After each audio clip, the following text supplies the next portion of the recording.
କାହାଣୀ ଧରିତ୍ରୀ ବାବା ଜୀବନକୁ ଉତ୍ସର୍ଗ କରିଦେଇଥିବା ଏହିପରି ଅନେକ ବୀର କ୍ରାନ୍ତିକାରୀ ଅଛନ୍ତି ଯେଉଁମାନେ ଭାରତର ଗୌରବକୁ ଶିଖର ପର୍ଯ୍ୟନ୍ତ ପହଞ୍ଚାଇବାରେ ମହତ୍ତ୍ୱପୂର୍ଣ୍ଣ ଭୂମିକା ନିର୍ବାହ କରିଥିଲେ।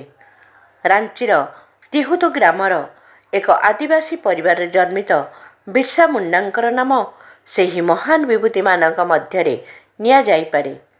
19 ବର୍ଷ ଯୁବାବସ୍ଥାରେ ସେ ଇଂରେଜମାନଙ୍କ ବିରୁଦ୍ଧରେ କର ଛାଡ଼ ପାଇଁ ଆନ୍ଦୋଳନ ଆରମ୍ଭ କଲେ ଏବଂ ଏହି କାରଣରୁ ତାଙ୍କୁ ହଜାରିବାଗ ଜେଲରେ ବନ୍ଦୀ କରାଗଲା।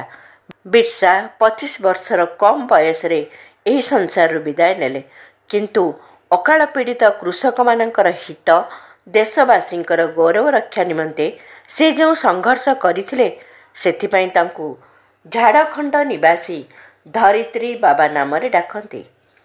ଭାରତୀୟ ସ୍ୱାଧୀନତା ସଂଗ୍ରାମର କାହାଣୀ ଏହିପରି ଅନେକ ନବଯୁବକମାନଙ୍କର କାହାଣୀ ଅଟେ। ଧନ୍ୟବାଦ। ବିଚାରକ୍ରାନ୍ତି ଦୂତ ୟୁଟ୍ୟୁବ ଓଡ଼ିଆ ଚ୍ୟାନେଲକୁ ସବସ୍କ୍ରାଇବ୍ କରିବା ସହ ପରବର୍ତ୍ତୀ ଭିଡ଼ିଓ ପ୍ରାପ୍ତ କରିବା ପାଇଁ ବେଲ୍ ଆଇକନ୍ ଦବାନ୍ତୁ ଏବଂ ବିଚାରକ୍ରାନ୍ତି ଦୂତ ଓଡ଼ିଆ ଫେସବୁକ୍ ଓ ଇନଷ୍ଟାଗ୍ରାମ ସହ ଯୋଡ଼ି ହୁଅନ୍ତୁ। ଧନ୍ୟବାଦ।